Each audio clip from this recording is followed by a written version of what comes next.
Hello everyone, this is Meenu Dhankhar and welcome back to my YouTube channel #commerce vibes. तो class 11th accountancy chapter कर रहे हैं 12 और chapter है अपना स्पेशल पर्पस सब्सिडरी बुक्स।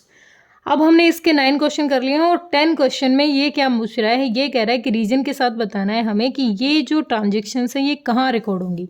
तो ये थ्योरी का पार्ट है, तो एक बार देख लीजिए बिल्कुल अच्छे से, कंटिन्यू रखें वीडियो को।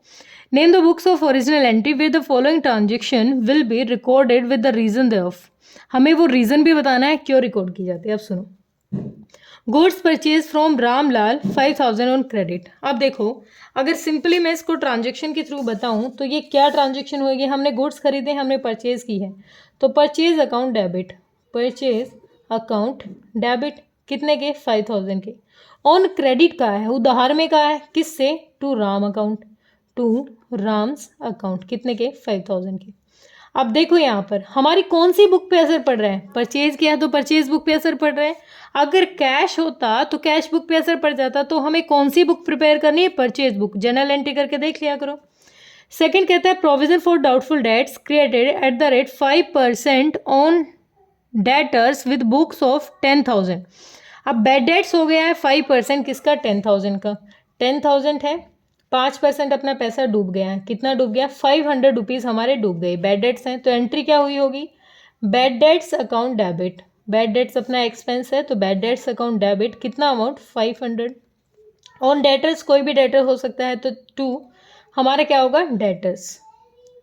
ठीक है, मतलब किसी से पैसा मिलना था, वो पैसा हमारा डूब गया।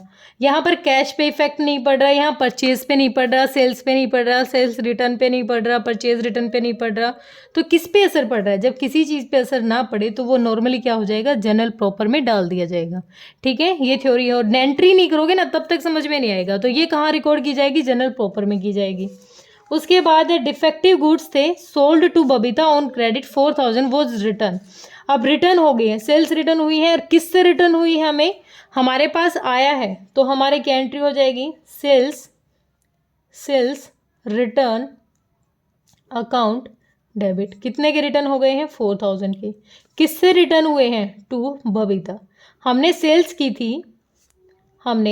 की थी, किसी को सामान बेचा था, लेकिन वो डिफेक्टिव था तो वो वापस आ गया। तो यहाँ पर बबीता का तो कोई बुक होती ही नहीं। हम क्या बनाएंगे, सेल्स रिटर्न बनाएंगे और उसको रिकॉर्ड कर देंगे क्या, कि बबीता से 4000 का सामान वापस आ गया है।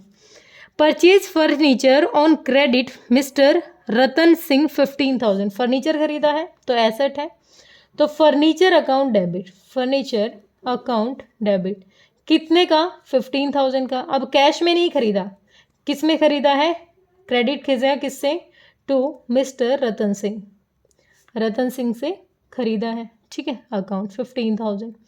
अगर हमने गुड्स खरीदे होते तो हम परचेज लिखते, और परचेज लिखते तो हम उसको परचेज रिटर्न में लिखते। अब हमने खरीदा ही फर्नीचर, और फर्नीचर क्या है, हमारी एसेट है, हमारी संपत्ति है, जो हम लॉन्ग पीरियड के लिए यूज़ करने वाले हैं।